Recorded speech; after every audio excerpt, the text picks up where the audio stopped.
परम कृपालु इष्टदेव स्वामीनारायण महाप्रभु जेनी छत्र छाया में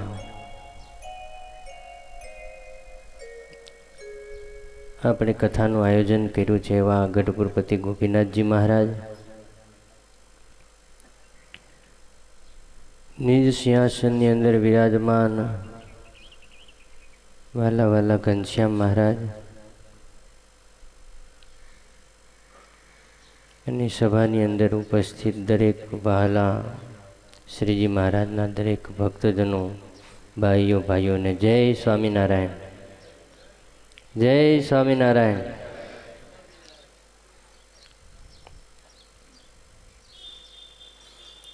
શ્રી સ્વામિનારાયણ ચરિત્ર કથામૃત પારાયણનો આજે પંચમ દિવસ।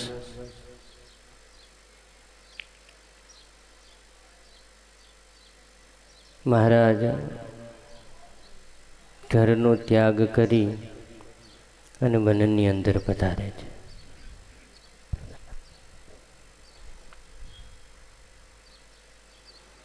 सवारमां वेला जाग्या छे।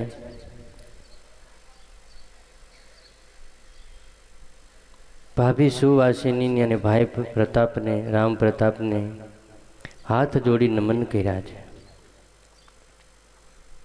प्रभुए सरयू नदी ने अंदर जंबलाव्यु छे।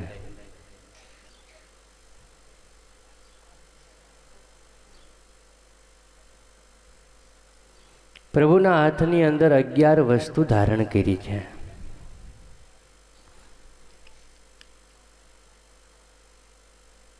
हरिलीलामृतनी अंदर विहारी लालजी महाराज लखे छे कि नीलकंठ प्रभुए कई 11 वस्तु धारण करी छे। कंठी मालक मुंडली वलिधैरो सशास्त्रनो गूठको शालिग्राम तथा सुपात्र जमवा पासे न पैसोटको पाणी गारण वस्त्र कोपिन तथा बीजू बहिर्वास छे। कुवेथी जल काढवा सुतरनी दोरी हरी हाथ छे। विहारी जी लालजी महाराज लखे कि भगवान ने पोतानी साथे 11 वस्तु लीधी छे। सरयू नदी नी अंदर घनश्यामे जंपलाव्यु छे। प्रभु 3 पहोर सुधी सरयू नदी नी अंदर तणाया छे। 3 पहोर એટલે 10.5 કલાક। प्रभु तणाता तणाता सरयू नदी में 12 गांव सुधी एटले के 36 किलोमीटर प्रभु तणाया छे। आज घनश्याम की उमर 11 वर्ष 3 मास और 1 दिवस पूर्ण थयो छे।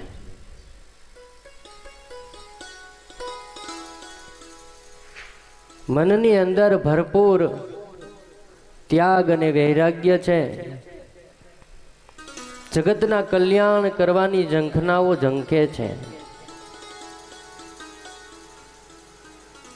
अने प्रभुए वन घनघोर वननी वाट लीधी छे।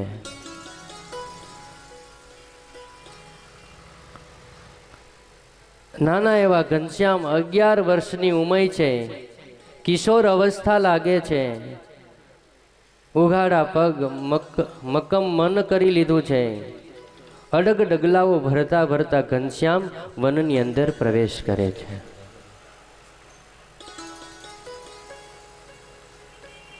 માથે વાલની જટા વાયેલી છે, વસ્ત્ર ઉપર કોપીને ધારણ કર્યું છે.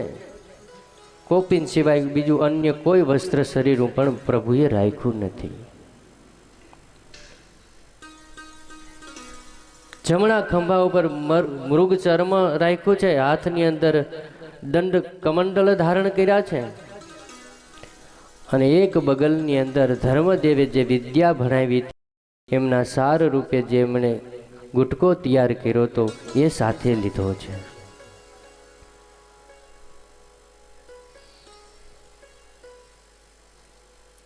ભગવાનની એક નજર સામે પાર હિમાલય બાજુ છે કે ક્યારે મને કોઈ એવા સંત પુરુષ મળે હિમાલયની તળેટીની અંદર કે જે મને સાચું જ્ઞાન આપે.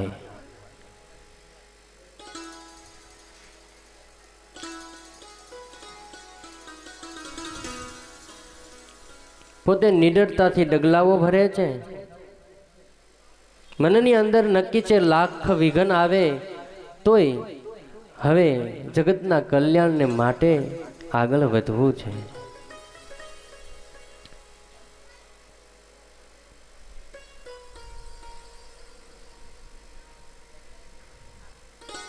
કોઈ ડર નથી અને ડર નહીં હોવાનું કારણ એ છે કે આજે આ નાના એવા બાળકની મનની અંદર પરનું હિત,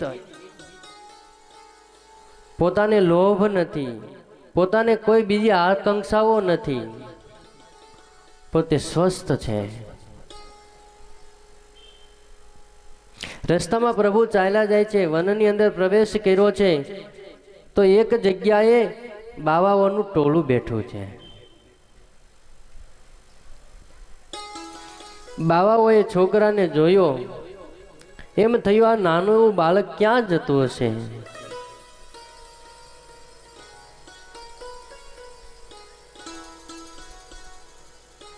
પ્રભુનો પહેરવેશ જોઈ બાવાઓને બહુ નવાઈ લાગી છે. મનની અંદર એકાબીજા વિચાર કરે છે કે આ છોકરો ઘરેથી ભાગી ગયો લાગે છે.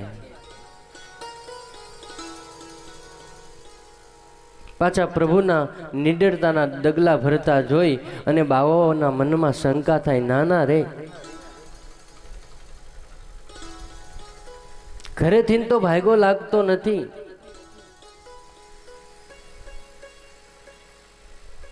નક્કી કોઈ યોગી પુરુષ જેવો લાગે છે, તપશ્ચર્યા કરવાને માટે અહીંયા જંગલમાં આવ્યો લાગે છે. બધા બાવાઓ મનની અંદર તર્ક કુતર્ક કરે છે. એમાં એક બાવાએ પૂછ્યું,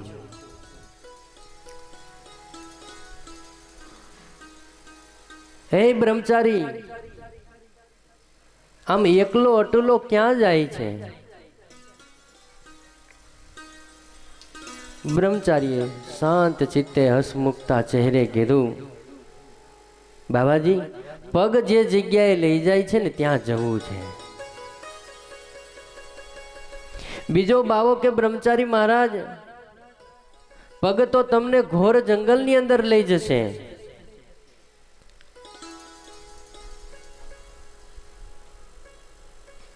બ્રહ્મચારી કહે કે તો મહારાજ અમે જંગલમાં જઈશું.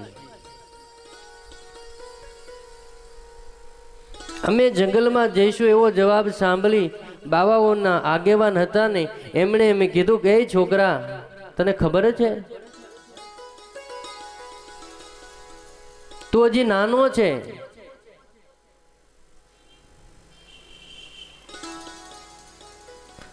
આ તું જે જંગલની અંદર જાય છે ને એ જંગલ એટલું ભયંકર છે કે અહીંયા અમે આટલા બધા ટોળામાં પણ જઈ શકતા નથી.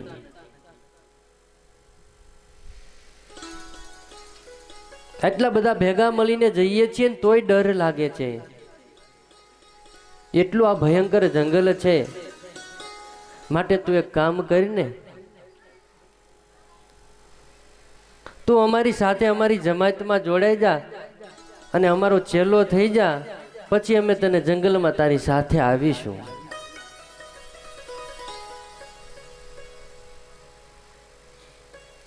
બ્રહ્મચારી કે સાધુ મહારાજ, તમે તો તમારા મોઢે બોલ્યા તમે તો ડરો છો એકલા જંગલમાં જવા માટે, તો તમારા ડરપોકની સાથે હું જોડાઉં તો હું પણ ડરપોક બની જાઉં, અને ડરપોકની સાથે જોડાઈએ, ડરપોક બનીએ, પછી નિર્ભય કેવી રીતે થવાય? અને સાંભળો સાધુઓ,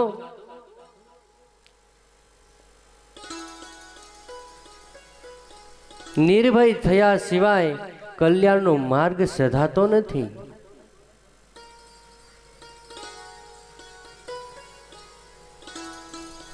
એટલે ભાગવતની અંદર રાજા પરીક્ષિતની સુંદર કથા આવે છે.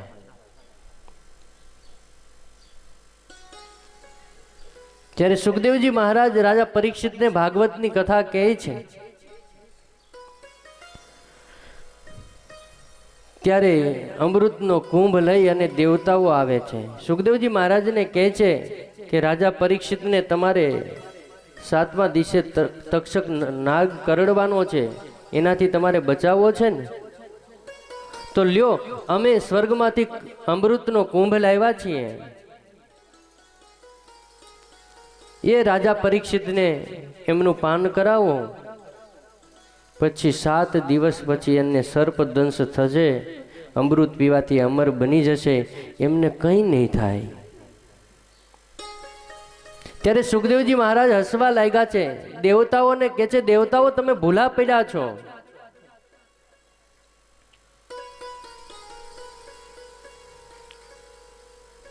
તમે અમૃતનો કુંભ લઈ અને અહીંયા આવ્યા છો. સાંભળો દેવતાઓ, હું અમૃત પરીક્ષિતને પાઉં ને તો પરીક્ષિત અમર બને, પણ નિર્ભય અભય ન બને. નિર્ભય ન બને ને કલ્યાણનો માર્ગ મળે નહીં. મારે રાજા પરીક્ષિતને નિર્ભય બનાવવો છે, અમૃત પાઈને અમર બનાવવો નથી. અને આ ભગવાનની કથા એવી છે, સુખદેવજી મહારાજ કહે કે આ કથા એવી છે કે જે જીવને નિર્ભય બનાવે છે. માટે દેવતાઓ, જે માર્ગે આવ્યા છો ને એ માર્ગે પાછા જતા રહ્યો. કહેવાનું તાત્પર્ય એ કે અમૃત પીવાથી અમર બનાય છે, નિર્ભય નથી બનાતું. નિર્ભય તો ભગવાન યા ભગવાનના સંતના સહારે રહેવાથી નિર્ભય બનાય છે, અને નિર્ભય બનવાથી જ કલ્યાણનો માર્ગ મળે છે. બ્રહ્મચારી કહે છે, સાધુઓ તમે ડરપોક છો, તમારી સાથે હું આવું તો હું પણ ડરપોક થઈ જાઉં, મારે તો નિર્ભય થવું છે.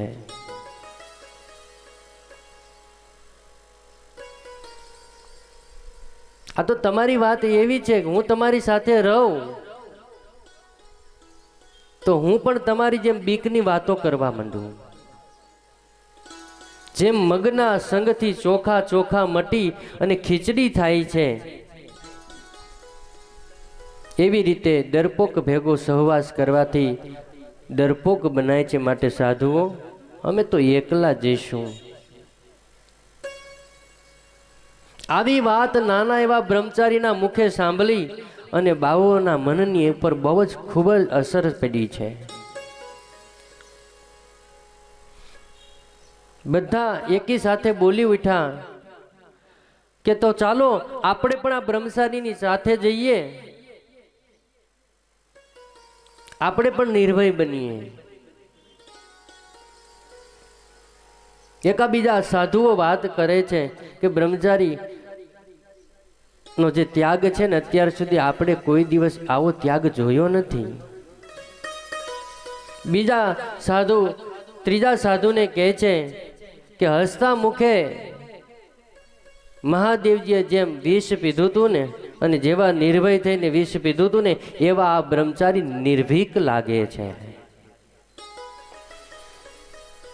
અને જોવો તો ખરા, સદાશિવ ભગવાન ચંદ્રમૌલેશ્વર તપશ્ચર્યાની અંદર બેઠા હોય અને એમનું મુખ ની ઉપર હળવું હળવું સ્મિત હોય, હળવું હળવું હાસ્ય હોય, એવું જ આમનું આ બ્રહ્મચારીનું મુખારવિંદ દેખાય છે. હવે બાવાઓએ મનોમન નક્કી કરી લીધું કે આ બ્રહ્મચારીની પાછળ પાછળ જવું છે, જ્યાં લઈ જાય ત્યાં બ્રહ્મચારીની સાથે જવું છે.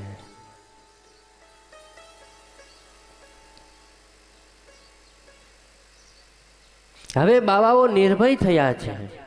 આ ચરિત્ર આપણને એ બતાવે છે કે કોઈ પણ કાર્ય આપણે કરીએ, કોઈ પણ કાર્યનો આદર કરીએ ત્યારે ભગવાનને આગળ રાખીએ અને આપણે પાછળ રહીશું તો એ કાર્યની સફળતા માટે, આપણે આગળ વધવા માટે આપણે નિર્ભય અને નિશંક આપોઆપ થવાઈ જશે.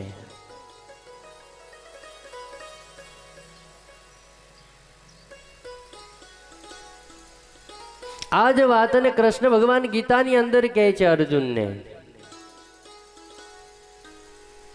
કે અર્જુન બધું ભૂલી જા, બધાનો ત્યાગ કરી મામે કમ શરણમ વ્રજ, કે મારા શરણે આવી જા.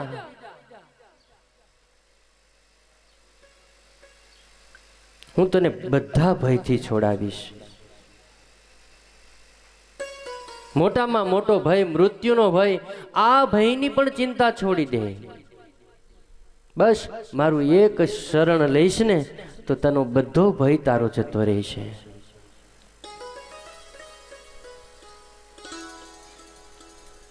આજે સાધુ મહાત્માઓએ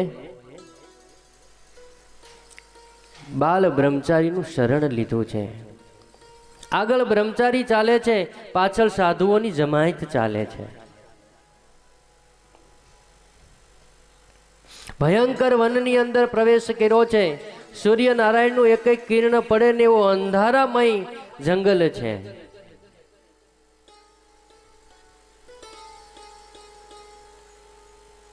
પગે પગે ચાલી શકાય એવી એક કેડી છે. બ્રહ્મચારી આગળ ચાલે છે, સાધુઓ પાછળ ચાલ્યા જાય છે. બધાના મનની અંદર વિચાર આવે છે કે બ્રહ્મચારી ક્યાં સુધી ચાલશે? આવું ઘનઘોર જંગલ છે, અહીંયા તો હિંસક પ્રાણીઓ સામા મળશે. પણ કંઈ વાંધો નહીં, હવે શરણ લઈ જ લીધું છે તો હવે ચિંતા બ્રહ્મચારીને છે. એનું જે થશે આપણું થશે.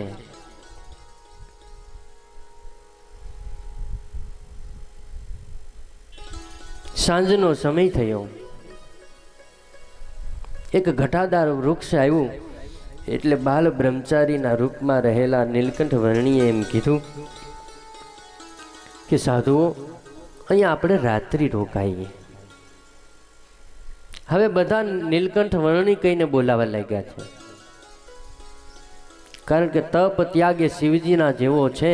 એટલે બધા નીલકંઠ વર્ણી નીલકંઠ નીલકંઠ કહીને બોલાવે છે. હવે તો જે પ્રમાણે નીલકંઠ કે એ પ્રમાણે કરવા માટે તૈયાર છે.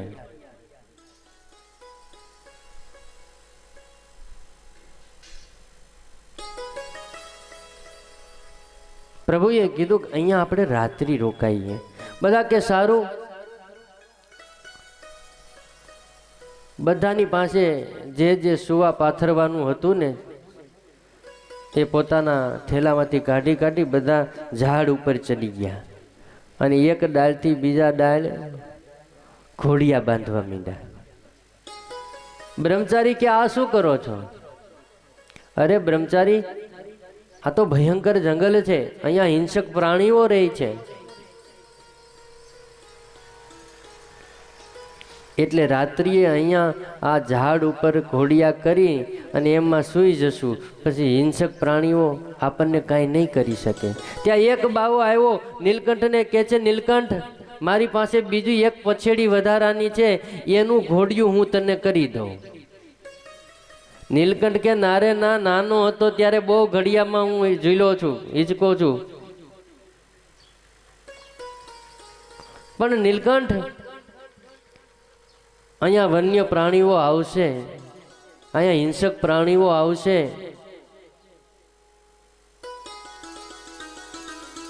નીલકંઠ કે જો પાછી ડરવાની વાત કરીને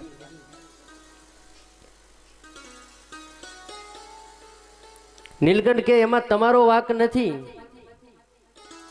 તમારી પહેલેથી વાણી જ ડરપોક, તમારી ભાષા જ ડરપોક બોલવાનું તમને ટેવ પડી ગઈ છે ને, આમાં તમારો વાંક નથી.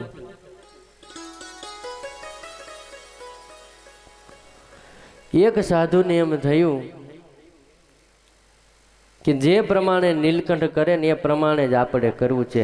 નીલકંઠ કે ભલે તમારે ઝાડ ઉપર સૂવું હોય તો સૂઈ જાઓ, હું તો અહીંયા મૃગ ચર્મ પાથરીને નીચે સૂવાનો છું.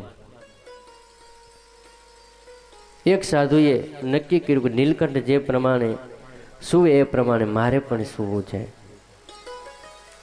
બધા જ સાધુઓ પોતપોતાની ચાદરો વૃક્ષ ઉપર બાંધી અને સૂઈ ગયા છે. નીલકંઠ પ્રભુ નીચે મૃગ શર્મ પાથર્યું છે, બાજુમાં બીજા સાધુએ પોતાની પછેડી પાથરી એ સૂતા છે.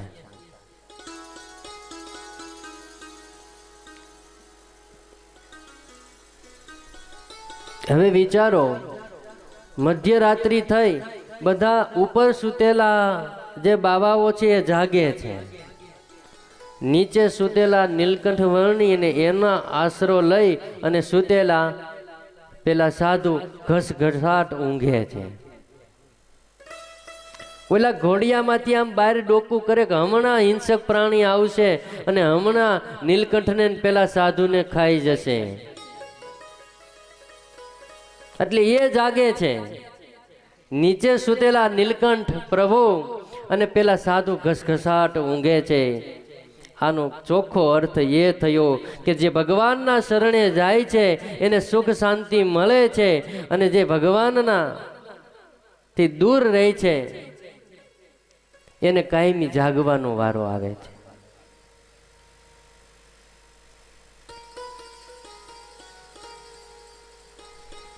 એકવાર ભગવાનનું શરણ લીધા પછી જે ભગવાનની ઈચ્છા હોય એ પ્રમાણે થાય.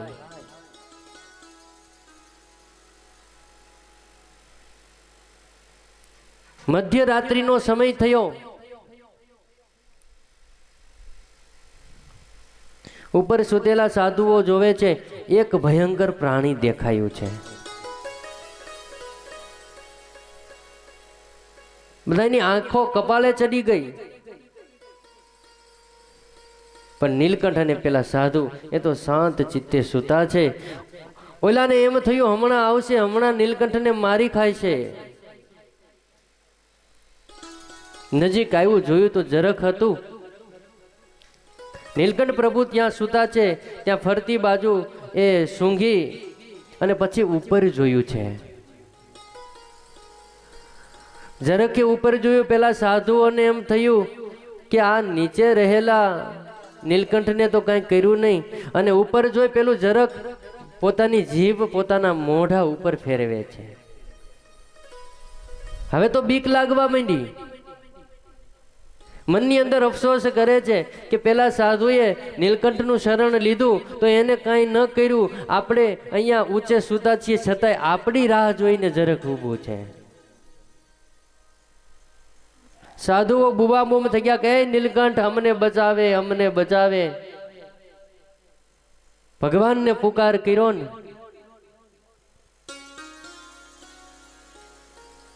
ઝરખ નીલકંઠ પ્રભુના ચરણની અંદર મસ્તક મૂકી નમન કરી અને ત્યાં પાછું જંગલની અંદર પાછું જતું રહ્યું છે. બાબાઓએ વિચાર કર્યો કે આપણે ખાલી ભગવાનને યાદ કર્યા, નીલકંઠને યાદ કર્યા, અને ઝરખ આપણને છોડી અને વનની અંદર ફરીવાર પાછું ગયું.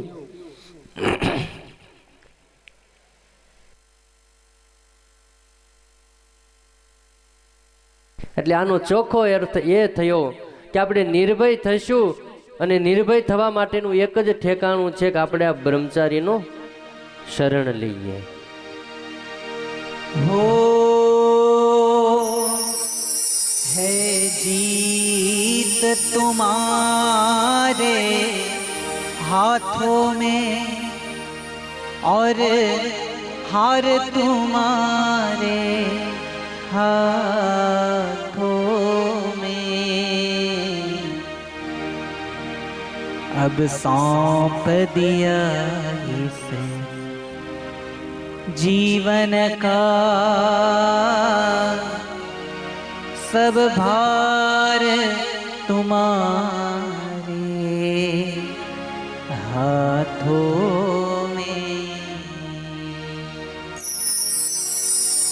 मेरा निश्चय है बस एक यही, एक बार तुम्हें पा जाऊं मैं, हर पल कर दूं दुनिया भर का सब भार तुम्हारे हाथों में। अब सौंप दिया इस जीवन का सब भार तुम्हारे हाथों में। जो जग में रहूं तो ऐसे रहूं जैसे जल में कमल का फूल रहे। मेरे सब गुण दोष समर्पित हो, सब भार तुम्हारे हाथों में। अब सौंप दिया इस जीवन का सब भार तुम्हारे हाथों में। करतार तुम्हारे हाथों में।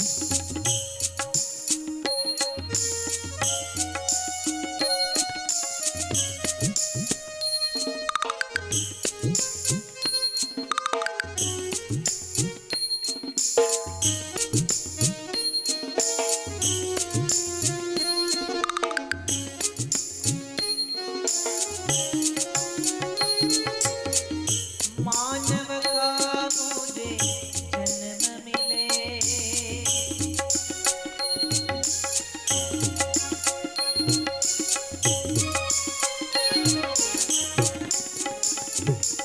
यदि मानव का मुझे जन्म मिले, यदि मानव का मुझे जन्म मिले, तो तब चरणों का पुजारी बन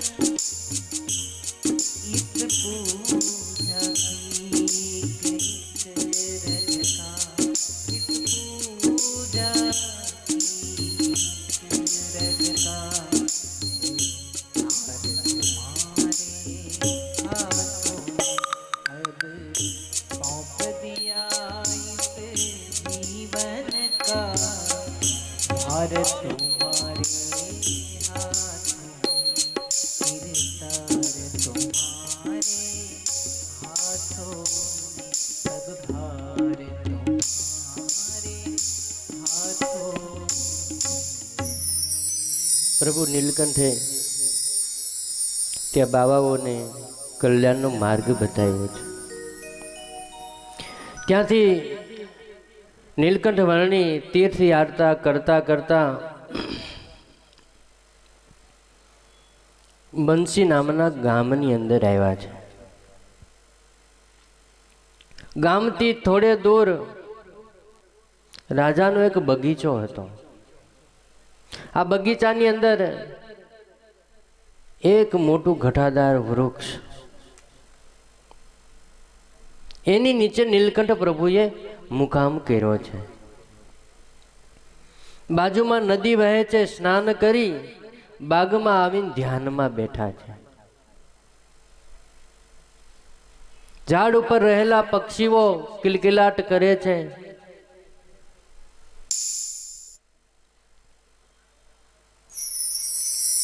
નીલકંઠ મનની અંદર પ્રફુલ્લિત થયા કે આ પક્ષીઓ પણ કેવું સરસ મજાનું ભગવાનનું ભજન કરે છે.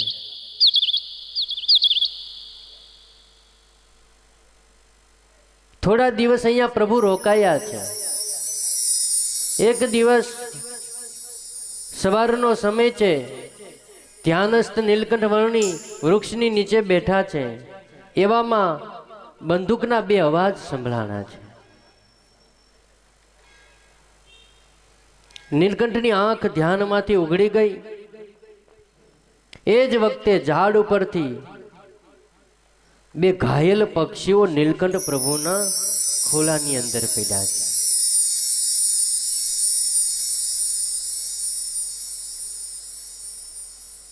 નીલકંઠે બેઉને જોયું, લોહી લુહાણ છે. પ્રભુ પોતાનો હાથ એ પક્ષીઓની ઉપર ફેરવે છે.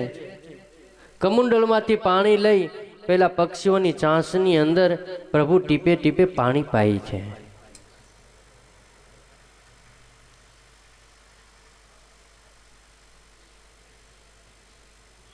ખબર છે ભગવાનને દયા આવી છે, પણ થોડી જ વારમાં તડફડિયા મારતા મારતા બે પક્ષીઓના પ્રાણ ચાલ્યા જાય છે. નીલકંઠે આ પક્ષીઓના હત્યારા કોણ છે જોવા માટે ફરતી એ બાજુ ચોઈ તરફ નજર કરી છે. થોડે દૂર ઉભેલા બે માણસો એમને બતાવ્યા છે. બંનેના હાથની અંદર બંદૂક છે. દૂર ઉભેલા પેલા બે માણસો નજીક આવ્યા છે. નીલકંઠ પ્રભુની પાસે પેલા પક્ષીઓની માંગણી કરી છે કે હે બ્રહ્મચારી, એ પક્ષીઓનો શિકાર અમે કર્યો છે, એ અમને આપી દો.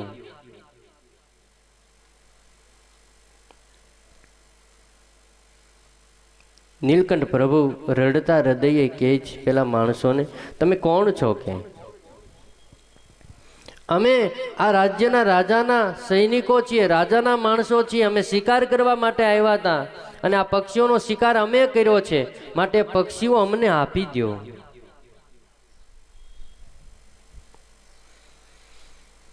નીલકંઠ કહે છે પક્ષીઓ એ તમારા નથી, એ તો ભગવાનના છે, એ તો પ્રભુના છે પક્ષીઓ. અને તમે તો છો ને, તો તમે તો એના હત્યારા છો. પક્ષી નહીં આપતો એનું પરિણામ શું આવશે? માટે પક્ષીઓ અમને આપી દે. પક્ષીઓ અમારા છે. નીલકંઠ કે પક્ષીઓ તમારા હોય તો તમને હું આપી દઉં, પેલા એ પક્ષીઓને જીવતા કરો, પછી તમે લઈ જાઓ.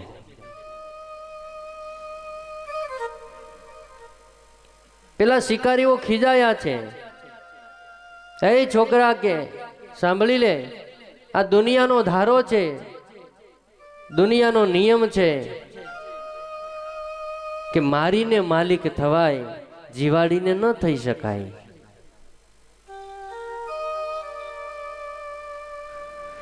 નીલકંઠ કે તો તમે ભૂલા પડ્યા છો. સૃષ્ટિનો એવો ક્રમ છે કે મારીને કોઈ દિવસ માલિક ન થવાય.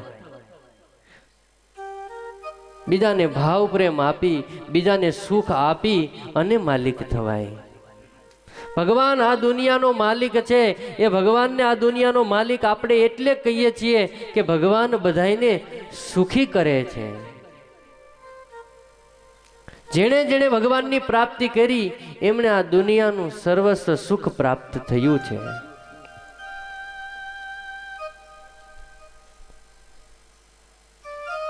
નીલકંઠ પ્રભુ પેલા માણસોને કહે છે સાંભળો, તમે એમ કહો છો ને કે મારીને માલિક થવાય, આવો સૃષ્ટિનો ક્રમ છે, તો સાંભળી લ્યો ભાઈ.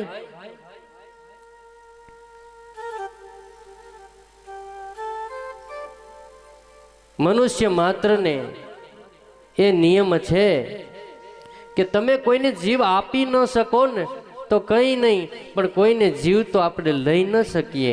એટલે પ્રભુ કહે છે કે જેમ પરમાત્મા સિવાય કોઈનો અધિકાર નથી જીવ આપવાનો, એમ લેવાનો પણ કોઈનો અધિકાર નથી.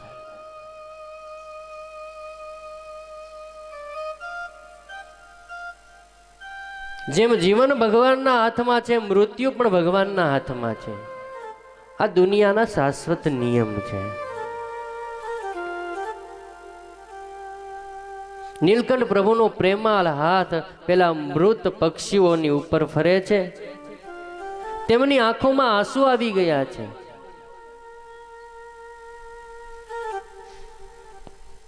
શિકારીઓએ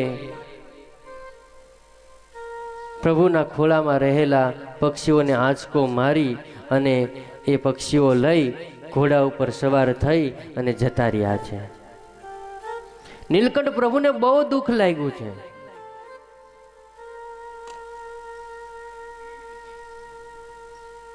એટલા દુઃખની અંદર ગરકાવ થયા પ્રભુ કે તે દિવસે નગરની અંદર ભીખ માગવાય નથી જતા. આખો દિવસ ભૂખા ભૂખા પેલા વૃક્ષની નીચે એમને સૂતા છે અને વિચાર કરે છે કે દુનિયા એટલી બધી સ્વાર્થી છે.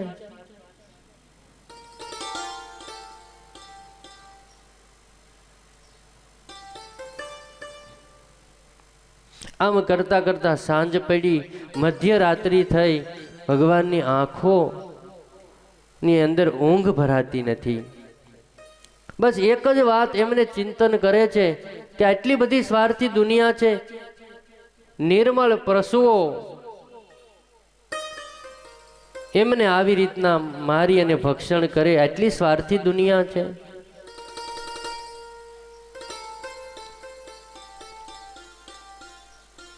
પક્ષીઓની હત્યાથી ભગવાનના હૃદયની અંદર અપાર વ્યથા અનુભવાતી હતી. અચાનક ભગવાન નીલકંઠથી બોલાઈ ગયું કે બલ્યું, આ ગામ નથી રહેવું અમારે, આ ગામની અંદર. અને વેદનાના કારણે પ્રભુના મુખમાંથી આ શબ્દ સરી પડ્યા છે. એ જ વખતે ગામની અંદર ભડકાઓ બોલવા માંડ્યા છે. પ્રભુની નજર ગઈ, ગામની અંદર આગના ભડકાઓ દેખાય છે. પ્રભુને એમ થયું મનમાં કે આ તો ઠીક ન થયું, કે અમે સાધુ છીએ, સાધુની આ રીત ન કહેવાય, સાધુથી ક્રોધ ન થાય. સાધુએ તો હંમેશા ક્ષમાશીલ રહેવું જોઈએ.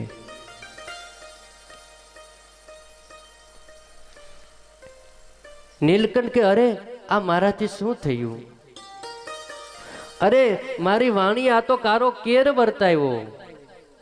બે પક્ષીઓની હત્યાની જે વેદના હતી એનાથી વેદના ભગવાનને દિલમાં વધી ગઈ છે. એમ થયું બે પક્ષીને માટે મારાથી આ બોલાઈ ગયું અને ગામની અંદર કેટલા જીવો મરી જશે. એટલે વેદનાની આગ પ્રભુના હૃદયમાં વીટાઈ છે. અને પ્રભુ દોડ્યા છે. દોડતા દોડતા બાજુમાં રહેલી નદીના જળની અંદર કૂદકો મારી અને પડ્યા છે અને ઊંચા પોતાના હાથ કરી બોલવા લાગ્યા છે કે જે વાણીથી આ આગ પ્રગટ થઈ છે એ જ વાણીથી આગ શમી જાય, આગ શમી જાય, આગ શમી જાય. તરત જ આગ ઓલવાઈ ગઈ. પણ નીલકંઠ પ્રભુને દિલની અંદર બહુ દુઃખ થયું છે. અને ત્યારે ભગવાન નીલકંઠ વર્ણીએ પોતાની વાણીને શ્રાપ આપ્યો છે. ભગવાને જળની અંદર ઉભા હોવા પોતાના જમણા હાથની અંદર અંજલિ ધારણ કરી છે. સંકલ્પ પૂર્વક પોતાના વાણીને શ્રાપ દેવા લાગ્યા છે કે હવે પછી ક્યારેય અમારાથી આવું કટુ વચન બોલાઈ જાય તો અમારી વાણી એ વખતે નિષ્ફળ જાવો, એ વખતે નિષ્ફળ જાવો.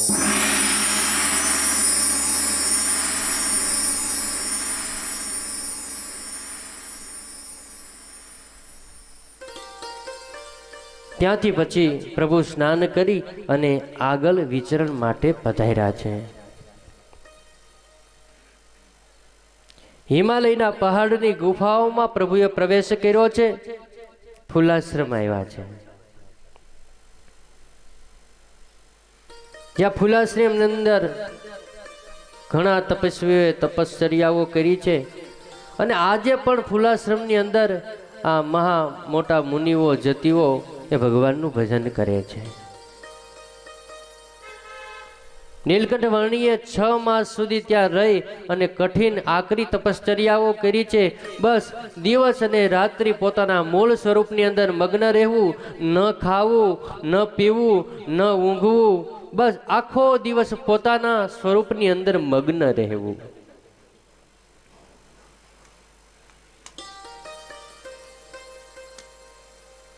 નીલકંઠ વર્ણીનો કઠોર સંકલ્પ હતો કે શરીરમાં એકય રક્તનું બિંદુ ન રહેવા દેવું, રક્તને સૂકવી નાખવું.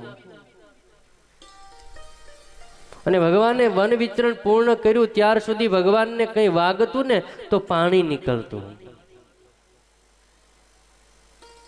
લોહી સૂકવી નાખેલું.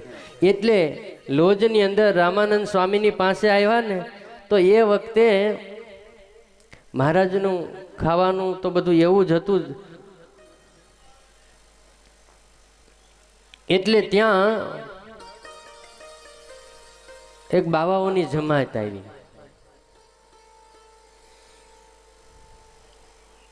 એટલે એમણે કીધું કે અમારે જમવાનું છે. આગ્રહ કરીને સંતોએ જમાડવાનું નક્કી કર્યું, રસોઈ આપવાનું પેલા બાવાઓની જમાતને. એટલે એના વડા હતા ને, જમવાનો સમય થયો, બધાને બોલાવ્યા, પંક્તિ બેઠી. એટલે એમનો જે વડો હતો ને કે એ જગા કા મહંત કોણ હે કે, એટલે કીધું કે ભાઈ स्वामीनारायण है के, ते उसके साथ हम बैठ के खाना खाएंगे. ओला के भाई ये जे खाई छे ये तमे नहीं खाई हको, तमे अहींया बेसो, आ दूधपाक पूरी नी रसोई करी छे. ये के नहीं, हम तो महंत के साथ ही बैठ के खाना खाएंगे के. बहु कीधुं पण मायना नहीं ने. भगवान जमवा माटे बैठा ने बाजू में बेहाड्या एने. त्या तो मरचाना आवळना गोळा थाल में धराव्या. बोला के हजी साधु महात्मा समझो के, ये नहीं, हम तो महंत के साथ ही खाएंगे.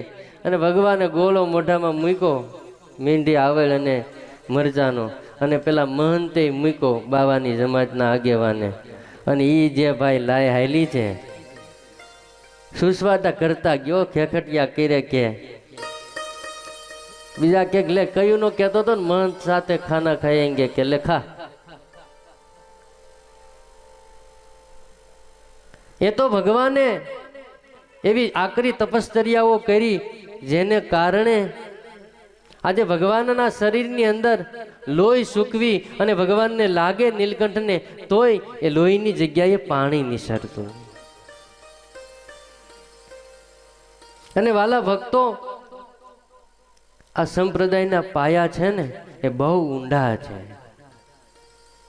आ संप्रदायना पायानी अंदर त्याग, वैराग्य, तपश्चर्याओ,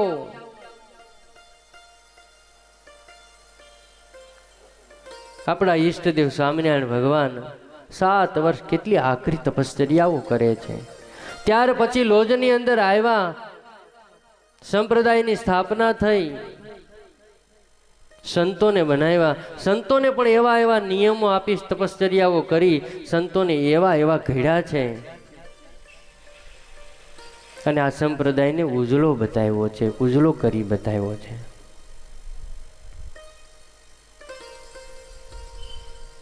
આ સંપ્રદાયના પાળામાં મોટા મોટા મહાપુરુષોના યોગદાન છે. એક સંતોને તમે લઈ લ્યો, મુક્તાનંદ સ્વામી જોવો, ગોપાળાનંદ સ્વામી જોવો, બ્રહ્માનંદ સ્વામી જોવો. એક સંતને તમે યાદ કરો ને એક સંત ભૂલો. આવા મોટા મોટા મહાપુરુષોએ આ સંપ્રદાયના પાયામાં લોહી રેડ્યા છે.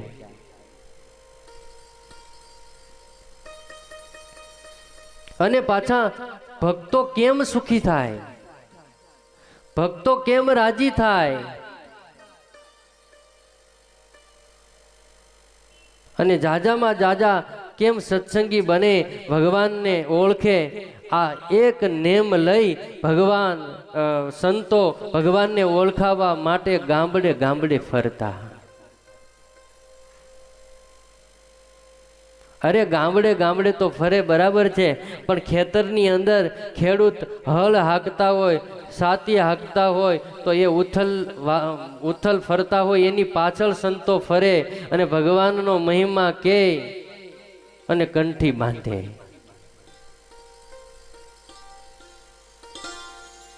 સારા હોય તો કંઠી બાંધે, નગર એવું પણ બનેલું કે ભાઈ હળ હાંકતા હોય, પાછળ સંતો ભગવાનનો મહિમા ગાતા ગાતા ફરતા હોય, ઉથલ વળતા હોય તો પેલા ખેડૂતને ખીજ ચડે અને પોતાના હાથમાં રહેલો જે ખરપિયો હોય ને સંતોને મારે.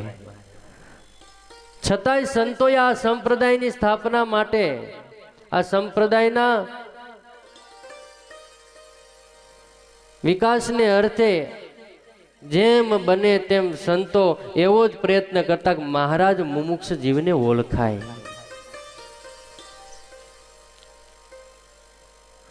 મહારાજ નિયમ આપે, પ્રકરણો ફેરવે, કેવી આકરી આકરી પરીક્ષાઓ કરે.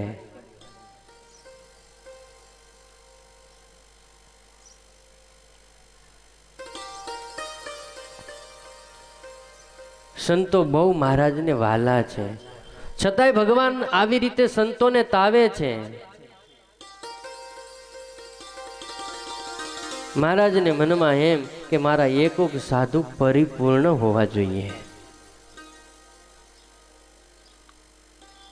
બધાની સામર્થ્ય હતી. એક દિવસ મહારાજ ગઢપુરની અંદર સભા ભરીને બેઠા છે.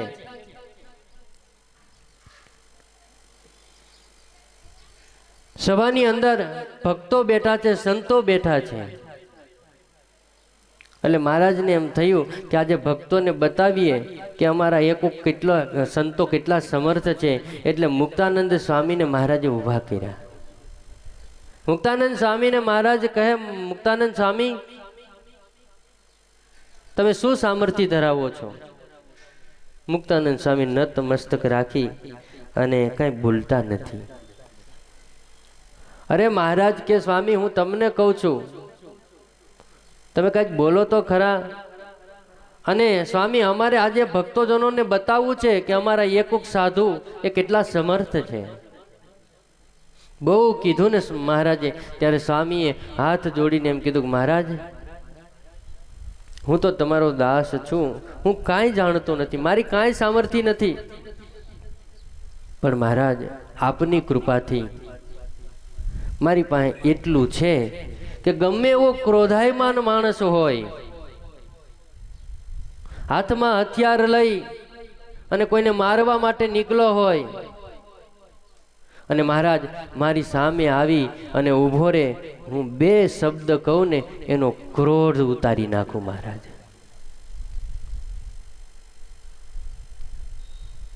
ક્રોધી માણસથી મહારાજ શિક્ષાપત્રીમાં લખે છે કે હાથમાં હથિયાર હોય એનાથી છેટું રહેવું, અને હાથમાં હથિયાર હોય એ ક્રોધે યુક્ત જ હોય. ક્રોધ આવી ગયા પછી એને સાર અસારનો વિવેક ન હોય, પણ મુક્તાનંદ સ્વામી કે હું બે શબ્દ કહું અને એનો ક્રોધ ઉતારી નાખું.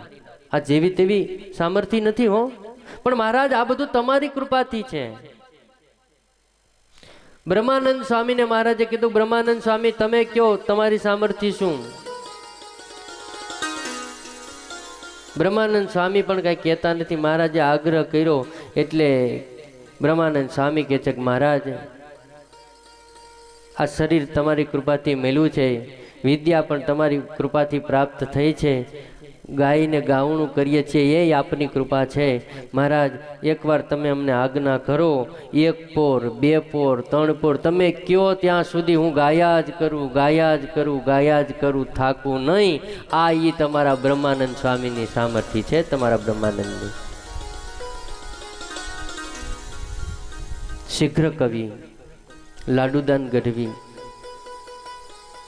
ગુજરાતી સાહિત્યની અંદર જાજામાં જાજા કીર્તનો અને લોક સાહિત્યની અંદર પણ એ ગીતો એ લાડુદાન ગઢવીના 10,000 ઉપર છે. અત્યારે પણ કોઈ આવો કવિ થયો નથી. એ આપણા બ્રહ્માનંદ સ્વામી.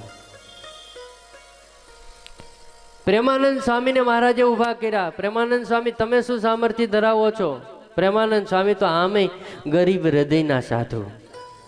અરે મહારાજ હું તો એવું કાંઈ જાણતો જ નથી. મહારાજે આગ્રહ કર્યો એટલે પ્રેમાનંદ સ્વામી કે મહારાજ, હરણ એ તો ચંચળ પ્રાણી કહેવાય, પશુ કહેવાય,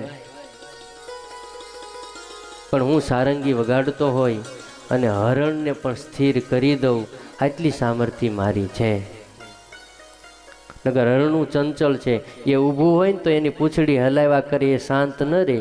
પણ પ્રેમાનંદ સ્વામી કે હું એવું સારંગી વગાડું, એવી સંગીત વગાડું કે એ હરણને પણ સ્થિર કરી દઉં.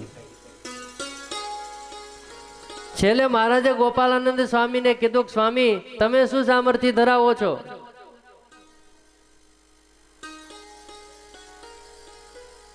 અક્ષર મૂર્તિ ગોપાલાનંદ સ્વામી એની સામર્થ્યની તો શું વાત કરવી. પ્રભુ સંગાથે પ્રગટા ખરા ભક્ત નામ ખુશાલ. ભગવાનની સાથે જ એનું પ્રાગટ્ય થયું છે. તમે સ્વામી શું સામર્થ્ય ધરાવો છો? ગોપાલાનંદ સ્વામી હાથ જોડ્યા, મહારાજ આવું થાય નહીં ક્યારેય, પણ કદાચ તમે એમ કહો કે ગોપાલાનંદ હું થાકી ગયો છું હવે અને આ પૃથ્વીનું સંચાલન કરો, તો મહારાજ તમે જેવી રીતના બ્રહ્માંડોના સંચાલન કરો છો ને, જેમ આમ હથેળીમાં જળનું ટીપું રાખી અને જેવી રીતનું એનું સંચાલન કરી શકીએ ને, એવી જ રીતના હું આ બ્રહ્માંડોના સંચાલન કરી શકું એ તાકાત મારી પાસે છે, પણ એ આપની કૃપાથી મહારાજ. તમે થાકો નહીં મહારાજ, અને કદાચ થાકીને તમે એમ કહો ગોપાલાનંદ તારે આ કરવાનું છે, મહારાજ તમે જે પ્રમાણે આ સૃષ્ટિનું સંચાલન કરો છો એમાં એક દોરો ઓછો ન થવા દઉં. તમે જે પ્રમાણે સૃષ્ટિનું સંચાલન કરો છો એ જ પ્રમાણે તમારો આ સાધુ ગોપાલાનંદ એ પ્રમાણે સંચાલન કરી જાણે. પણ મહારાજ આ તમારી કૃપાથી થયું છે. આ સદગુરુ ગોપાલાનંદ સ્વામી મહારાજ પણ સંતોને જેવા સામર્થ્ય યુક્ત સંતો હતા એવી રીતે મહારાજ સત્સંગની અંદર એમને મોકલતા. એવા પ્રાંતની અંદર સત્સંગ અર્થે મહારાજ મોકલે, જેવો પ્રદેશ હોય એ પ્રમાણે સંતોને મોકલે. એટલે વડોદરાની અંદર સત્સંગ કરવા જવાનું થાય એટલે ગોપાલાનંદ સ્વામીને શ્રીજી મહારાજ મોકલે. કારણ કે ગોપાલાનંદ સ્વામી બહુ વિદ્વાન છે. કાલે વાત કરી હતી ને આપણે કે કાશી એ વિદ્વાનોની નગરી છે, એમ ગુજરાતની અંદર વિદ્વાનોની નગરી એ વખતે વડોદરા ગણાતું.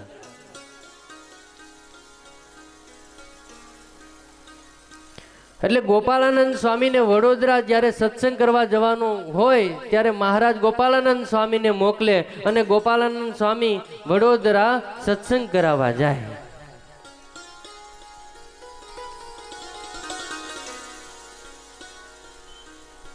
દરરોજનો ક્રમ ગોપાલાનંદ સ્વામી સવારે જાગે, એમનો નિત્ય ક્રિયા હોય એ પૂર્ણ કરે. સવારની કથા થાય, ગોપાલાનંદ સ્વામી એ કથા વાંચે. આજે પણ વડોદરા મંદિરમાં જે સભા મંડપ છે, ગોપાલાનંદ સ્વામી જે થાંભલે ટેકો દઈને બેસતા એ થાંભલો ત્યાં છે. એ થાંભલીએ કથા પૂર્ણ થાય, ગોપાલાનંદ સ્વામી ત્યાં આવીને બેસે.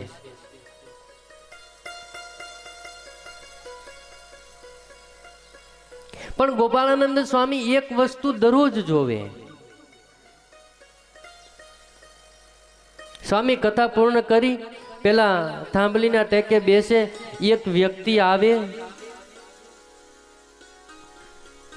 ભગવાનના દર્શન કરે, દંડવત પ્રણામ કરે. સાધુ સંતો હોય તો એમના દર્શન કરે, એમને દંડવત કરે. દર્શન વિધિ બધો પતી જાય ને પછી સાવરણી લે અને મંદિર વાલે.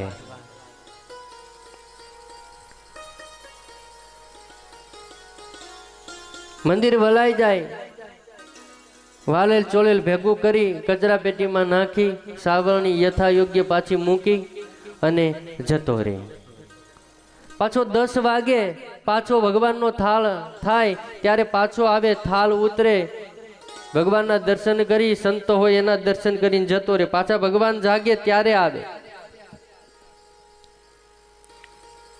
ત્યારે પાછું મંદિર વાલે, સંતોના દર્શન કરે, કથા થાય, સાંભળે, જતો રહે. સાંજે પણ આવે, સાંજે પણ એ પ્રમાણે. ગોપાળાનંદ સ્વામી જ્યારે જ્યારે આવે ત્યારે આ એક વસ્તુ જોવે. અમુક વસ્તુ દરરોજ થતી હોય, આપણને ખબર પડી જાય કે ભાઈ હવે સમય થયો છે એટલે આ થાય. અમારે ત્યાં 3:30 4 થાય ને એટલે હોર્ન વાગે એટલે સમજવાનું કે દૂધની ગાડી આવી. એવું અમુક ઘટના દરરોજ માટે હોય. તમારે અહીંયા મંદિરમાં છે કે ગામમાં કાંઈ વેચાવાનું હોય, ગામમાં કાંઈ વેચાવા આવ્યું હોય તો માયક વાગે એટલે તમે સમજી જાઓ ને કે આજે કાંઈક ગામમાં છે. અમુક ઘટનાઓ દરરોજ માટે હોય. એટલે આ ઘટના દરરોજ ઘટે. ગોપાળાનંદ સ્વામી વર્ષે એકવાર આવે, વર્ષે 2 વાર આવે કે 2-3 વર્ષે એકવાર આવે, પણ આ ક્રમ એ દરરોજ જોવે. પેલો માણસ આવે, મંદિર વાળે, સેવા ભક્તિ કરે, સંતોને જય નારાયણ કરે ને જતો રહે. એક દિવસ કથા પૂર્ણ કરી ગોપાળાનંદ સ્વામી પેલા થાંભલે ટેકે દઈને બેઠા છે. પેલો વ્યક્તિ નિત્યક્રમ પ્રમાણે આવ્યો.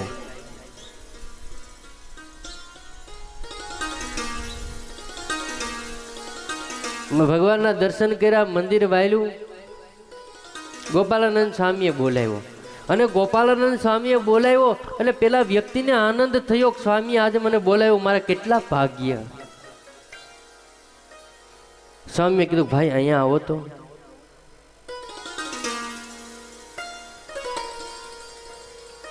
આવ્યો, સ્વામીના પગે લાગ્યો, સ્વામીની સામે બેઠો.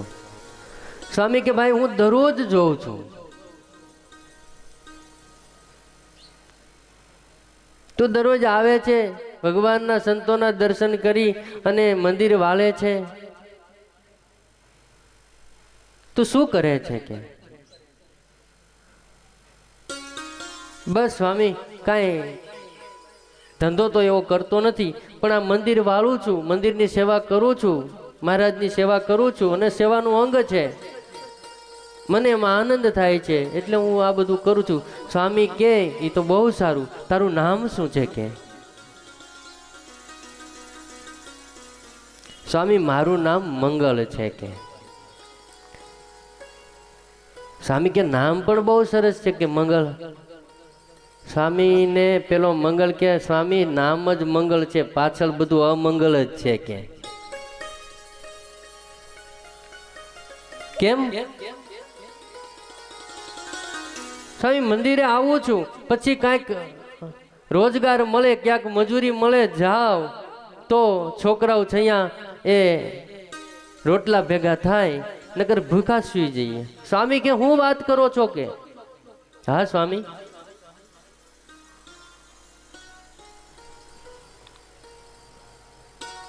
સ્વામી આંખો બંધ કરી. વડોદરામાં બેઠેલા ગોપાળાનંદ સ્વામીએ ભગવાન સ્વામિનારાયણને ગઢપુરની અંદર ધ્યાન થયું. મહારાજની પાસે આવ્યા.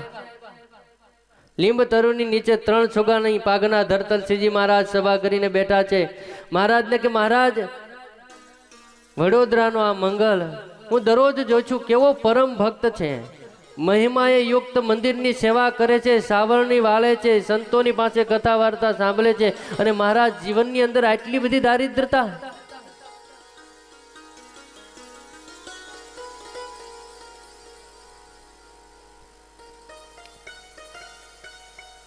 મહારાજને કે મહારાજ એનો વ્યવહાર સુધરે એટલું કૃપા કરો. મહારાજ કે સારું સ્વામી. આ બાજુ વડોદરામાં સ્વામી બેઠા છે, આંખો ખોલી. મંગલદાસને કે મંગલદાસ જા, હવે તારે દુઃખના દાડા નહીં રહે. કે હવે તો મંગલદાસ આનંદમાં આવી ગયો, સ્વામીના આશીર્વાદ મળ્યા. વડોદરાના સયાજી રાવ સરકારને કારભારીની જરૂર પડી.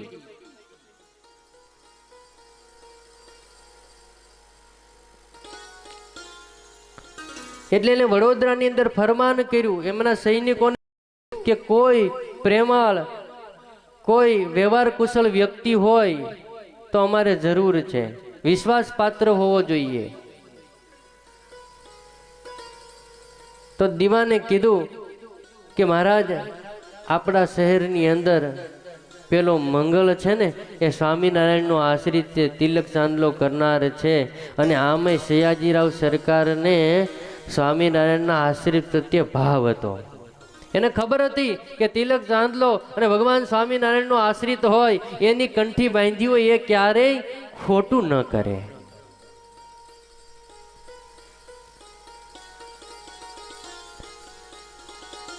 એટલે માણસો દ્વારા સમાચાર મોકલા કે મંગળને બોલાવો. કે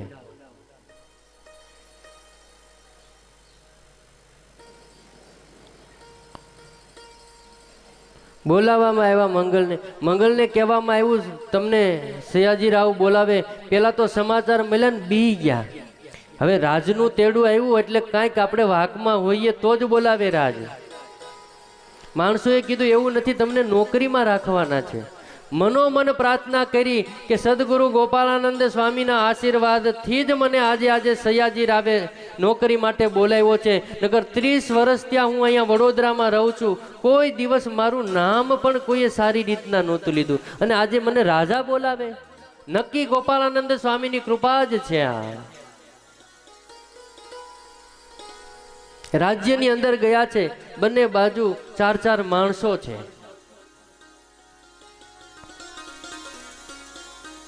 સન્માન આપવામાં આવ્યું છે.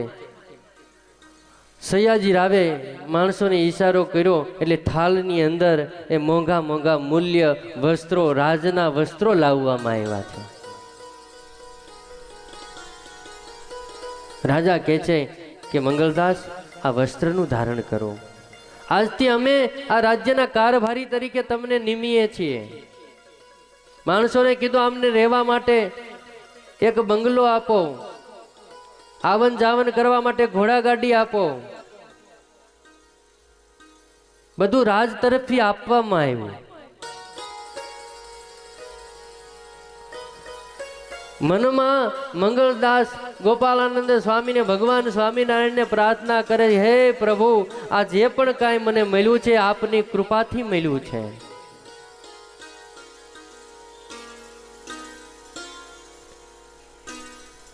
રાજના કારભારી બન્યા.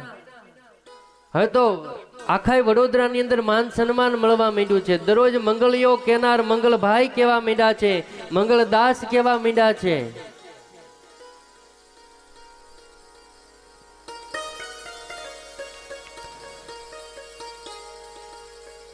દરરોજનો જે ક્રમ હતો એ ક્રમ તો એમને મર્યો. હવે તો મંગળદાસ સાંજે આવે રાજમાંથી, બંગલાની અંદર પોતાના બૈરા છોકરાઓની સાથે જમે કારવે ભગવાનની આરતી પૂજા કરે, સવારે જાગે, એ નિત્યક્રમ પતાવી અને મંદિરે જવાનો ક્રમ ચાલુ રહ્યો. થોડા દિવસ સાવળની વાયલી હલવે હલવે કરતા સેવામાં કાપ આવ્યો. જોજો ભગવાનની કૃપા થાય, સંતોના આશીર્વાદ મળે, પછી મળ્યા પછી સેવામાં, સેવા રીતિમાં, મંદિરે જવામાં એમાં તો ક્યાંય કાપ નથી આવતો ને. બહુ ધ્યાન રાખ્યા જેવું છે. મંગળદાસને આજે માન સન્માન મળવા લાગ્યું રાજ્યનું. બધા માનપૂર્વક બોલાવા લાગ્યા. મંદિરે તો જતા હતા પણ થોડા દિવસ સાવરણી વાળી પછી હળવે હળવે સાવરણી વાળવાનું બંધ થયું. એને મનમાં એમ થયું કે હું તો આ રાજનો કારભારી કહેવાઉં, મારે થોડી સાવરણી વળાય.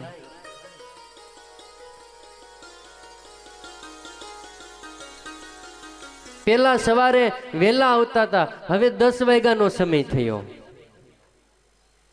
મોડા થઈ ગયા આવવા. એવામાં ગોપાળાનંદ સ્વામી વડોદરા આવ્યા. નિત્યક્રમ પ્રમાણે ગોપાળાનંદ સ્વામી, હવે એ તો એના ભજન ધ્યાનમાં મગ્ન. સવારે સ્વામીએ એમનો નિત્યક્રમ પતાવી અને કથા પૂર્ણ કરી અને નિત્યક્રમ પ્રમાણે પેલી થાંભલીએ ટેકો દઈને બેઠા. સ્વામી બેઠા છે, મંદિરનો ગેટ ખુલ્યો, ગેટમાંથી ઘોડાગાડી અંદર આવી. ગોપાળાનંદ સ્વામી જોવે છે, ઘોડાગાડી ઊભી રહી, માણસો ઉતરા અને માણસોના પહેરવેશ ઉપરથી ગોપાળાનંદ સ્વામીને અંદાજ આવી ગયો કે નક્કી રાજના કોઈ મોટા માણસ એવા લાગે છે. પેલા માણસો ઉતરા, ઘોડાગાડીનો દરવાજો ખોલ્યો, નીચે પગ દેખાણા, મોજડી પહેરેલ, મોજા પહેરેલ, સફેદ સુરવાલ પહેરેલો. નીચે હલવેક દઈને એક વ્યક્તિ ઉતર્યો.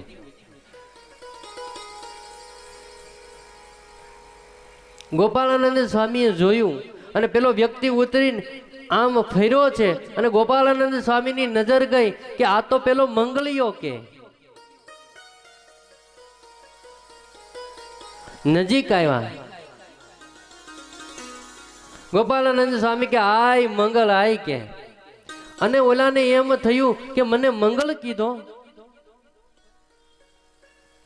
હવે અત્યાર સુધી તો રાજમાં માન મળતું હતું, મંગળદાસ, મંગળદાસ ભાઈ, મંગળજી કહીને બોલાવતા હતા. અને આજે મંગળીઓ સાંભળ્યું એટલે એમને ક્રોધ વ્યાપ્યો. એમને એમ થયું કે આ ગોપાળાનંદ સ્વામી મોટા કહેવાય છે, પણ એને વ્યવહારનું ભાન નથી લાગતું. કે મને, હું રાજનો કારભારી અને મને તુકારે બોલાવે, આખું રાજ મને સન્માન આપે. અરે સયાજી રાવ પણ મને મંગલદાસ કહીને બોલાવે અને આ ગોપાળાનંદ સ્વામી મને એમ હતું કે મોટા છે, પણ એમને વ્યવહારનું જ્ઞાન નથી લાગતું, ભાન ભૂલા લાગે છે. ગોપાળાનંદ સ્વામીને કે સ્વામી મેં તમને મોટા જાણ્યા, પણ તમને સાર અસારનો વિવેક નથી. ગોપાળાનંદ સ્વામી કે હા મંગલદાસ ભાઈ, અમને સાર અસારનો વિવેક નથી, અમે સાધુ છીએ, એટલે અમને શું ખબર વ્યવહાર કેવી રીતે કરાય. મનમાં વિચારે કે અમે જ વિવેક ભૂલ્યા અને આંખો બંધ કરી. મહારાજને કે ગોપાળાનંદ સ્વામી, મહારાજ પાત્રતા વગર પીરસાઈ ગયું છે. બસ સ્વામીએ કીધું મંગલદાસ માફ કરજે, કે અમને સાધુ છીએ, અમને તમારો વ્યવહાર કેવી રીતનો હોય ખબર ન હોય, પણ તમે તો બહુ મોટા રાજ્યના કારભારી છો. સ્વામીએ થોડી વાત કરી. ત્યાંથી મંગલદાસ ગયા. રાજ્યની અંદર કામ કરે છે, એમાં એક ભયંકર ભૂલ થઈ. સયાજી રાવે બોલાવ્યા મંગલદાસને. મંગલદાસ, આટલો વિશ્વાસ રાખીને મેં તમને આ કારભારી બનાવ્યા અને આવી રીતની ગાફલાઈ કરો એ ન ચાલે. કે રાજને બહુ મોટું નુકસાન થયું છે, એ નુકસાનની ભરપાઈ તમારે કરવાની છે. અને આ વડોદરાના રાજા સયાજી રાવ આજથી તમને વડોદરાની સરકારમાંથી છૂટા કરે છે. માણસોને કહેવામાં આવ્યું ગાડી બંગલાઓ લઈ લ્યો. મંગલદાસ માંથી પાછા એના એ ઝૂંપડામાં આવીને મંગળીઓ થઈ ગયા. હવે ભાન થયું કે નક્કી મેં ગોપાળાનંદ સ્વામીનું અપમાન કર્યું, એનું જ આ પરિણામ છે. અને એની જ કૃપાથી મને બધું મળ્યું હતું. સમાચાર મળ્યા, થોડા દિવસ પછી ગોપાળાનંદ સ્વામી આવ્યા છે. દોડતા દોડતા મંગલદાસ મંદિરે ગયા. ગોપાળાનંદ સ્વામીના દર્શન કરતા હતા. ગોપાળાનંદ સ્વામી કીધું મંગલદાસ ભાઈ આવો. અને ચોધાર આંસુથી રડવા લાગ્યા છે. સ્વામીના પગની અંદર આળોટ છે. સ્વામી કે જો મંગલદાસ, હવે આમાંથી મારે કાંઈ નહીં થાય, પણ હા ભગવાનનું ભજન કરજે, હું મહારાજને પ્રાર્થના કરીશ, મહારાજ તારા જીવનું ખરાબ નહીં થવા દે. આ કથા આપણને એ સમજાવે છે ભગવાન યા સંતના યોગે કરીને કંઈ આપણને પ્રાપ્ત થાય તો ક્યારેય અભિમાન ન લાવવું. આ જગતની અંદર ગુરુથી કોઈ મોટો નથી. તનય ભીમા त्याग करी डोलत छोड़त ग्रंथि अनंत की ब्रह्मानंद कहत है निश दिन कीर्ति कमला कंस की नारद मेरे संत से अधिक कोई नारद मेरे संत से अधिक कोई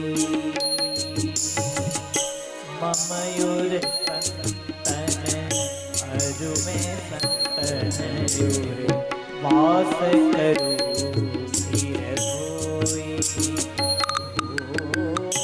ममयूर संतन अरु में संतन यूर वास करो धीर कोई नारद मेरे संत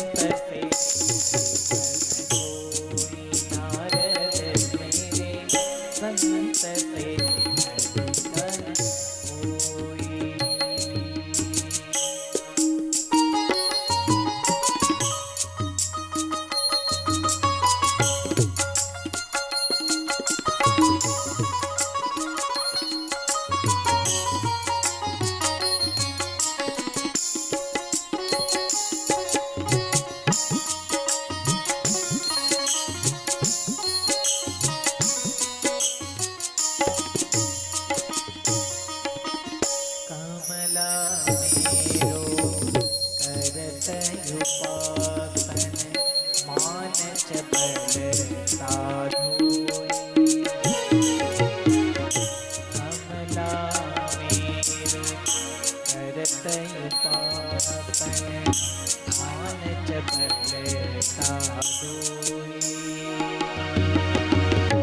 यद्यपि पियो में उर पर यद्यपि पियो में उर पर संतन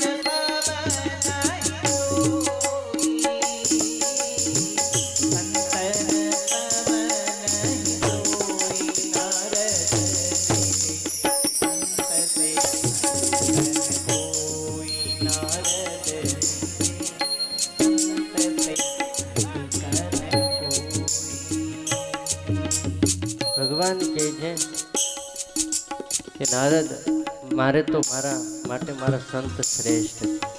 ભગવાન સ્વામિનારાયણના 500 પરમહંસો એકોક સંતના દર્શન કરો અને એકોક સંતને ભૂલો આવા સમર્થ હતા. ભગવાન સ્વામિનારાયણ બહુ કસોટી કરતા ને પછી એને સાધુ કર્યા છે.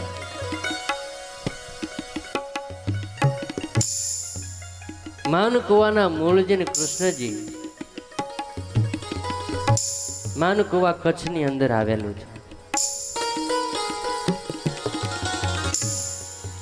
કચ્છથી સંઘ આવ્યો છે ભગવાનના દર્શન કરવા માટે.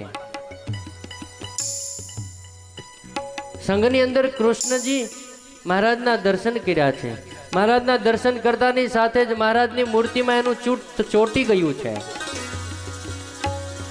સંઘ પાછો માનકુવા ગયો એટલે કૃષ્ણજી પોતાનો ભાઈબંધ, કોઈ એમ કહે છે કે એમના ભાઈ હતા ને કોઈ એમ કહે છે એમના ભાઈબંધ હતા, મૂળજી વાડીએ છે. દોડતો દોડતો કૃષ્ણજી ત્યાં ગયો છે. હે મૂળજી મેં ભગવાન જોયો કે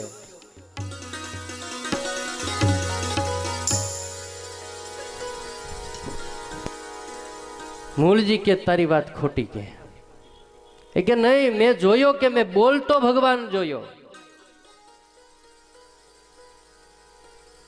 હું ન માનું કે સાંભળી લે કૃષ્ણજી, જો ભગવાન તને મળ્યો હોય ને તો તું પાછો ઘેરે ન આવ્યો હોય કે કા ભગવાન ખોટો ને કા તું ખોટો. કૃષ્ણજી મૂળજીને કહે છે મૂળજી હું ખોટો, ભગવાન તો સાચો.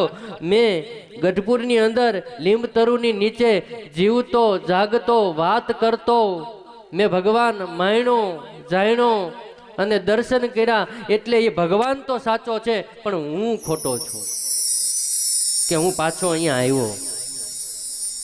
મૂળજી કે છે ચાલ, હું એમ ન માનું કે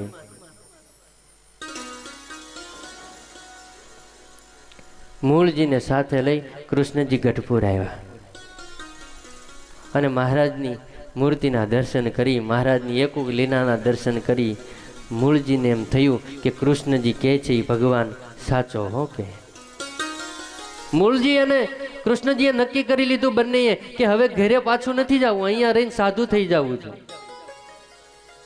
ઘણો સમય મહારાજની સેવામાં રહ્યા, તમન્ના છે કે અમારે સાધુ થવું છે.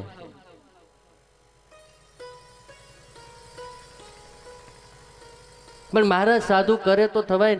આ બાજુથી ઘરેથી પત્ર આવવા માંડ્યા.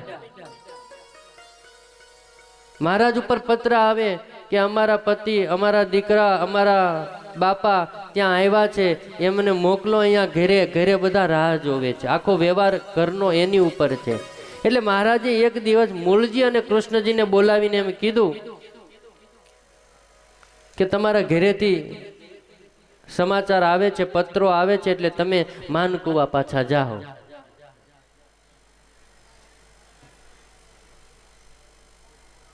આપણે ગઢપુરથી આસિસ્ટન્ટ કોઠારી સ્વામી અને શ્રીજી સ્વામીને આવ્યા છે. તાલીઓના નાદથી આપણે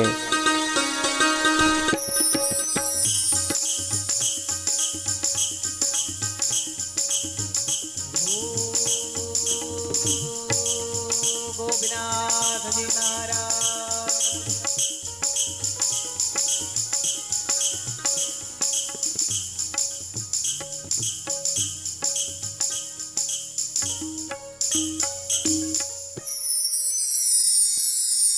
મહારાજે કૃષ્ણજી અને મૂળજીને એમ કીધું તમારા ઘરેથી સમાચાર આવે છે એટલે પાછા માનકુવા જાઓ.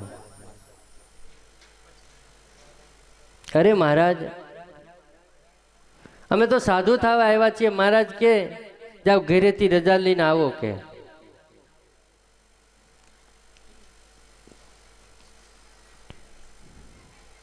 એટલે કૃષ્ણજી ને મૂળજીએ વિચાર કર્યો કે ઘરે તો નથી જવું, એટલે ગઢપુરથી મહારાજે કીધું એટલે નીકળી તો ગયા, પણ વાણિયાની વંથલી છે ને ત્યાં ભગવાનના ભક્ત ધના સુથાર એની ત્યાં ગયા અને એમ કીધું કે ભાઈ આવી રીતનું અમારે ઘરે તો નથી જવું, અમે તમારે ત્યાં રહી અને તમે કહેશો એ કામ કરીશું. ધના સુથાર ભગવાનના ભક્ત માની કૃષ્ણજી અને મૂળજીને ત્યાં રાખ્યા છે. એક દિવસ, બે દિવસ, એમ કરતા કરતા 6 મહિના જતા રહ્યા. દરરોજ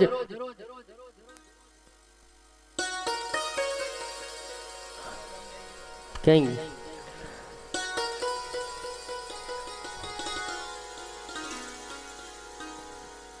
ધના સુથારને ત્યાં જે કામ હોય એ બે કૃષ્ણજી ને મૂળજી કરે છે. ગઢપુરની અંદર સમયો આવ્યો એટલે સમાચાર મળ્યા મૂળજી ને કૃષ્ણજીને. એટલે એમણે ધના ભગતને એમ કીધું કે હવે અમારે ગઢપુર જવું છે મહારાજના દર્શન કરવા માટે. ધના ભગતે કીધું કઈ વાંધો નહીં, લ્યો તમે અહીંયા કામ કર્યું છે ને તમારી મજૂરી પેટે 40 રૂપિયા. 40 રૂપિયા લઈ કૃષ્ણજી ને મૂળજી ગઢપુર આવ્યા. ગઢપુર આવ્યા, 40 રૂપિયા મહારાજને દંડવત પ્રણામ કરી મહારાજના ચરણમાં ભેટ કર્યા. પણ ઓલા પત્ર તો સમાચાર તો એના ઘરેથી આવતા હતા. મહારાજ કેલા મૂળજી, કૃષ્ણજી તમે ક્યાં ગયા હતા? કે તમારા ઘરેથી સમાચારો આવે છે, તમે ઘરે નથી પહોંચ્યા? હાથ જોડ્યા, પ્રભુ માફ કરજો, ઘરે જવાની કોઈ ઈચ્છા નથી. અમારે તો તમારી પાસે રહી તમારી સેવા કરવી છે, તમે સાધુ કરો તો બહુ મોટી કૃપા તમારી. પણ મહારાજ કે આવી રીતના તમે ઘરે કીધા વગર ચાલીને અહીંયા અમે સાધુ કરી દઈએ એ અમારી માટે પણ યોગ્ય નથી ને તમારી માટે પણ યોગ્ય નથી. બહુ કીધું એટલે મહારાજે એમ કીધું કંઈ વાંધો નહીં, જાઓ તમે ઘરેથી રજા લઈને આવો, પછી અમે સાધુ કરીશું તમને.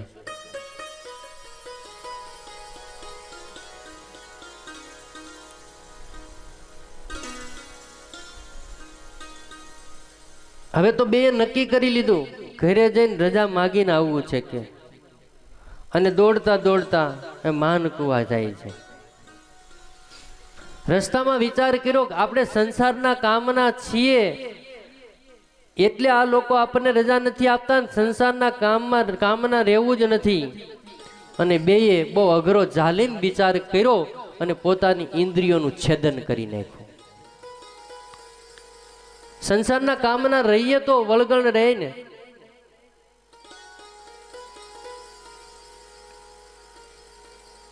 આખું શરીર લોહી રુધિરથી વહેવા લાગ્યું છે. ગામના અદા ભાઈ દરબારને ખબર પડી કે મૂળજી અને કૃષ્ણજીએ તો આવું કર્યું, એટલે એ એમની પાસે પહોંચી ગયા, એમની સેવા કરવા લાગ્યા. આ બાજુ ગઢપુરની અંદર મહારાજને સમાચાર મળ્યા. એટલે મહારાજે પત્ર લખ્યો સત્સંગી ઉપર કે મૂળજી અને કૃષ્ણજી એ અમારા સત્સંગી નથી, અમારી આજ્ઞા બહાર જઈ અને એને કાર્ય કર્યું છે, અમારી આજ્ઞા લોપી છે, એટલે કોઈએ એની સાથે બોલવું નહીં, કોઈની વાત એને સાંભળવી નહીં. આખા ગામે અબોલા લીધા છે. પણ અદાભાઈએ મૂળજી અને કૃષ્ણજીને કીધું કંઈ વાંધો નહીં, મહારાજે ભલે ના પાડી પણ હું તો તમારી સેવા કરીશ. અદાભાઈએ બહુ ભાવથી એ કૃષ્ણજી અને મૂળજીની સેવા કરી. થોડા સાજા થયા ને એટલે મંદિરે જાય. હવે મંદિરે કોઈ આવવા ન દે, આવે તો બેસવા ન દે, નહીં બોલવાનું બોલે.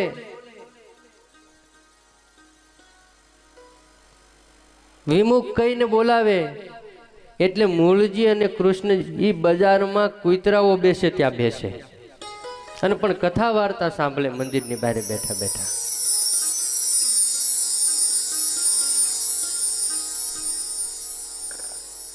થોડું વધારે સારું થયું, વાડીએ જવા લાગ્યા. એક દિવસ મહારાજ કચ્છ પધાર્યા, માનકુવા પધાર્યા. એટલે માનકુવાની અંદર મહારાજ લીલા હાજરી. મહારાજ કે હાલો અમારે સાધુ કરવા છે, જેને સાધુ થવું હોય તે આવી જાઓ. સભાની અંદર મહારાજે આવું કીધું. અહીંયા કોઈએ કીધું હોય અમે કોઈએ સંતોએ ભાઈ સાધુ થવું હોય આવી જાઓ, ત્યાં સભામાં કોઈ ઊભા રહે? ભાગે ને બધાય કે આ તો સાધુ કરી દે કે સ્વામી. મહારાજે સભાની અંદર જાહેરાત કરી, જેને સાધુ થવું હોય તે આવો.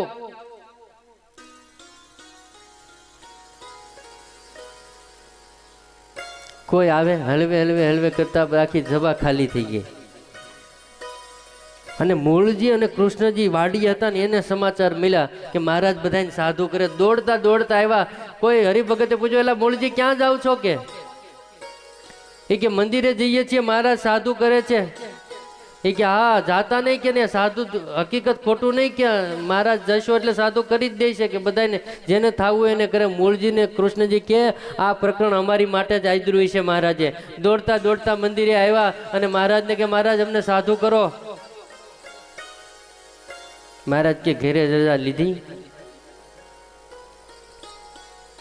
ઘરે રજા લઈને આવો. પછી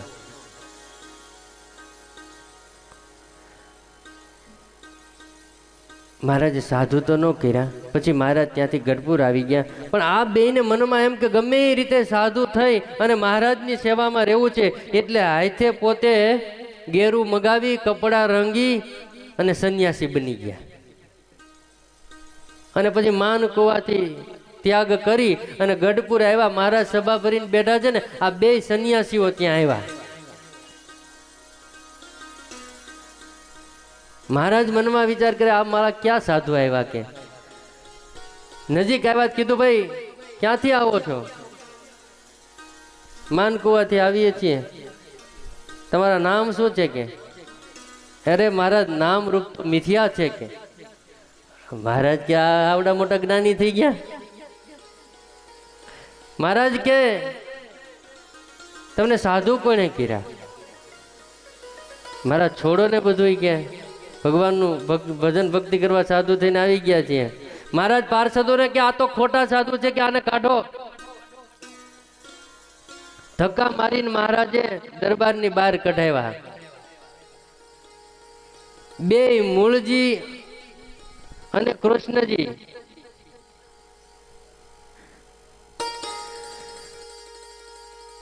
બે ગઢડાના સામે કાંઠે ઘેલાના સામે કાંઠે જઈને ભગવાનને યાદ કરીને બેસી ગયા. દરબારમાંથી કાઢ્યા, અહીંથી થોડા કાઢે કે. પણ મહારાજને ઊંઘ ન આવે હો. સુવા જાય અને આ કીર્તનો ચાલુ કરે. સાંજ પડી, મહારાજે પાર્ષદોને બોલાવીને એમ કીધું કે તમે જાઓ, ઓલા મૂળજી ને કૃષ્ણજી ઘેલાના સામે કાંઠે બેઠા છે, એ અમારી મૂર્તિ ધારી અને ભજન કરે છે, અમને ઊંઘ નથી આવતી.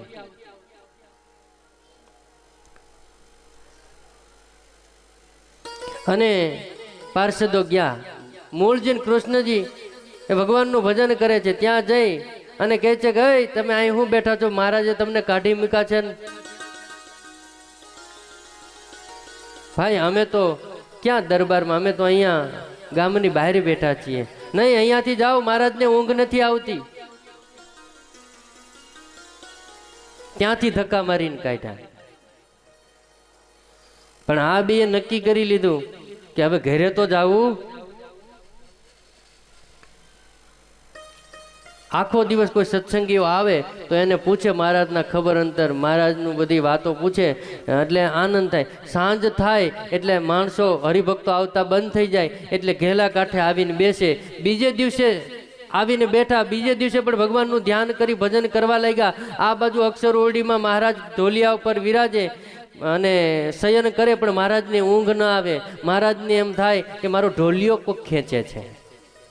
પાછા પાર્ષદોને બોલાવ્યા. પાર્ષદોને કે મહારાજ જાઓ ને, ઓલા પાછા આવીને બેઠા છે, એને તગડો ન્યાથી. હવે તો પાર્ષદો ખીજમાં ગયા કે આજ તો વારો પાડી દેવો. દોડતા દોડતા ગયા કૃષ્ણજી ને મૂળજીને કેલા, તમને કાલ કીધું મહારાજને ઊંઘ નથી આવતી ને આજ પાછા આવી ગયા કે? કાલ હજી નાક વાઢ્યું, પાછું ઉગી ગયું. હાલો કે અહીંથી જાઓ નકર હમણાં. અને કૃષ્ણજી ને મૂળજીને એમ થયું આ દરરોજ આવીને આવી રીતના કે આપણને ખગલાવી જાય કે. અને મૂળજી અને કૃષ્ણજી કે સાંભળો, જો અમે કચ્છી માડું છીએ, તમે શું સમજો છો કે? આ તો કાંઈ બોલતા નથી એટલે. બાકી એક જણો 10 જણાને ભારે પડશું હો. અને જાઓ, નથી જાવું, જેને કેવું એને કહી દો કે. હે પાર્ષદો તો બી ગયા, દોડીને મહારાજને કે મહારાજ ઈ તો મારા હામાં થયા. મહારાજ કે એ વાત સાચી, કચ્છી માડું હોય ભારે કે માથા ભારે, ધ્યાન રાખજો જવામાં. આમ ફેર્યા મહારાજ એ કે જવામાં ધ્યાન રાખજો કે માથા ભારે હોય કે. મહારાજ કે બે ને અહીં બોલાવો કે. અને પાર્ષદો ગયા મૂળજી ને કૃષ્ણજી ને કે મહારાજ તમને બોલાવે. અરે મહારાજ બોલાવે આટલું સાંભળ્યું ને, જેમ ગાયનું વાછરડું, પહેલી વેતરી ગાયનું વાછરડું જેમ દોવાના સમયે દોડે, એમ મૂળજી ને કૃષ્ણજી દોડ્યા છે હો. મહારાજ મહારાજ કરતા દોડ્યા, દરબારગઢની અંદર આવ્યા.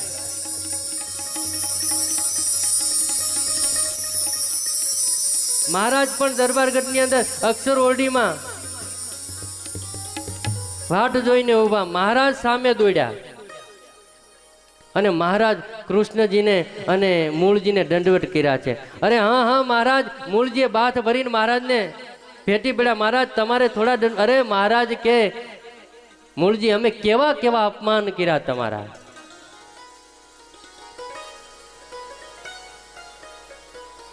કૂતરાની જેમ અમે તમને અડધુતા, છતાંય તમે ડેગા નહીં. બોલો તમારે શું કરું મહારાજ? સાધુ થવું. તમે જોવો ભગવાન ભક્તની પરીક્ષા કરે છે, પછી એ પરીક્ષાની અંદર જ્યારે ભક્ત પાસ થાય છે ને, ત્યારે ભગવાન એની ઈચ્છા પ્રમાણે કરે છે.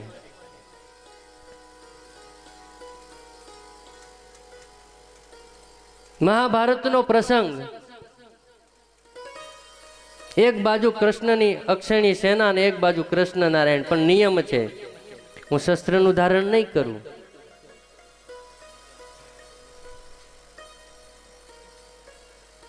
મહાભારતના યુદ્ધનો દિવસો પછી દિવસો જાય છે. દુર્યોધન અને કર્ણએ ભીષ્મ પિતામહને એમ કીધું, તમે આવા યોદ્ધા અને તમે પાંડવોનો પક્ષ લઈ અને કાંઈ કરતા નથી. ભલે છો તમે કૌરવના પક્ષમાં, પણ તમને પાંડવો ઉપર હેત છે કે.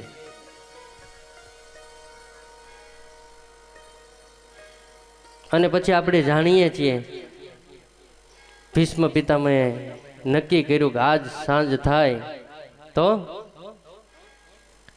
અર્જુન કા હું ને કા અર્જુન નહીં. અને વાસુદેવ એના મનની અંદર શું માને છે એ પ્રતિજ્ઞા લે કે હું ચક્રનું ધારણ ન કરું તો હું પ્રતિજ્ઞા લઉં છું કે જો વાસુદેવ ચક્ર ન ધરે હાથ તો તુझको मुख न दिखाऊं. लज्जत है मोरी गंगा मैया और शांतनी पुत्र न कहाऊं. ભીષ્મ પિતામહ કહે છે કે વાસુદેવે જો પ્રતિજ્ઞા કરી હોય કે હું ચક્રનું શસ્ત્રનું ધારણ નહીં કરું તો હું શાંતનું પુત્ર ગંગા પુત્ર ભીષ્મ પણ પ્રતિજ્ઞા કરું છું.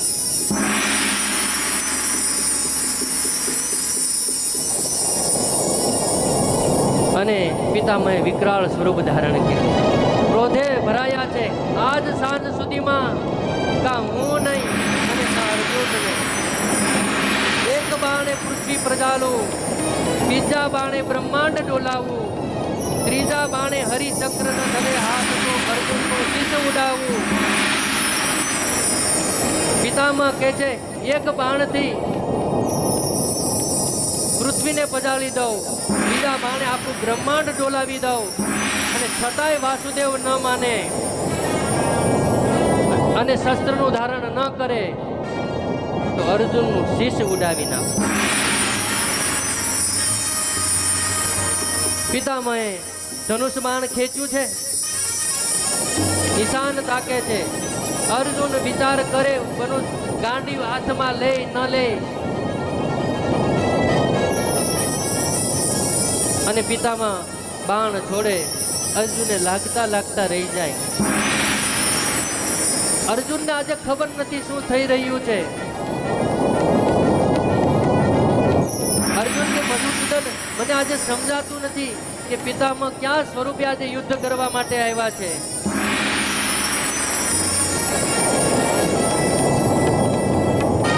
ક્રોધાયમાન ભીષ્મ પિતા આગળ વધતા આવે છે. અને ત્યારે ભગવાન, જ્યારે અર્જુનને એમ થયું હવે બચવાના કોઈ ચાન્સ નથી, ત્યારે ભગવાને રથમાંથી ખેકડો માર્યો છે અને હાથની અંદર ચક્ર ધારણ કર્યું. ડાલી ચક્ર હરી હસી પડ્યો, ઉત્તર દિયો વ્રજરાજ, તજી પ્રતિજ્ઞા મોરી, તોરી પ્રતિજ્ઞા કે કાજ. ભીષ્મ પિતામહે હથિયાર મૂકી દીધા. બસ પ્રભુ આ સ્વરૂપના દર્શન થયા ને, આ જ સ્વરૂપના મને કાયમીને માટે દર્શન આપજો પ્રભુ. કૃષ્ણ ભગવાન કહે છે કે મારી પ્રતિજ્ઞા ભક્તને કાજ મેં ત્યાગ કરી, માત્ર ને માત્ર તારી પ્રતિજ્ઞા સાચી કરવા માટે. ભગવાન પોતાનું ધાર્યું મૂકી દે છે ભક્તની આગળ. પણ પેલા ભક્ત ભગવાન જે પ્રમાણે પરીક્ષા કરે એ પરીક્ષામાંથી પાર ઉતરે ત્યાર પછી ભગવાન પોતાના ભક્તને આધીન થઈ જાય છે.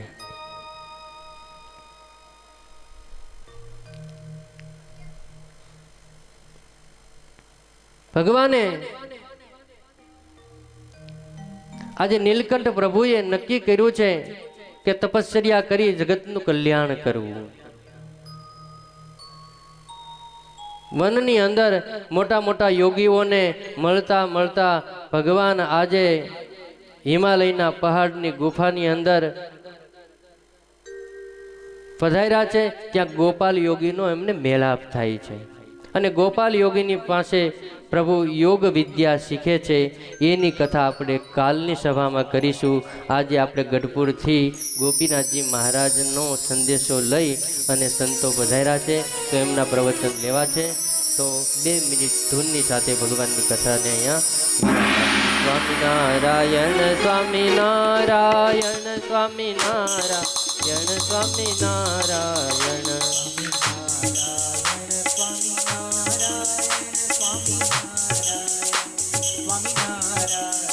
સ્વામિનારાયણ સ્વામિનારાયણ સ્વામિનારાયણ સ્વામિનારાયણ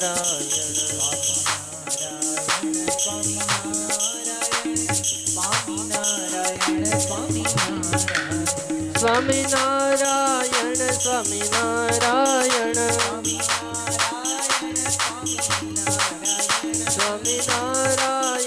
સ્વામિનારાયણ સ્વામિનારાયણ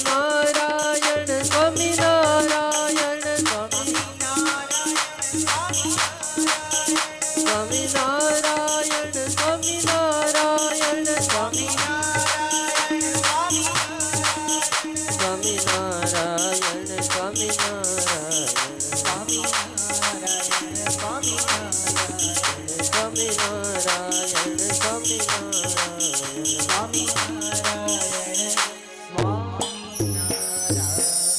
બોલો સ્વામિનારાયણ ભગવાન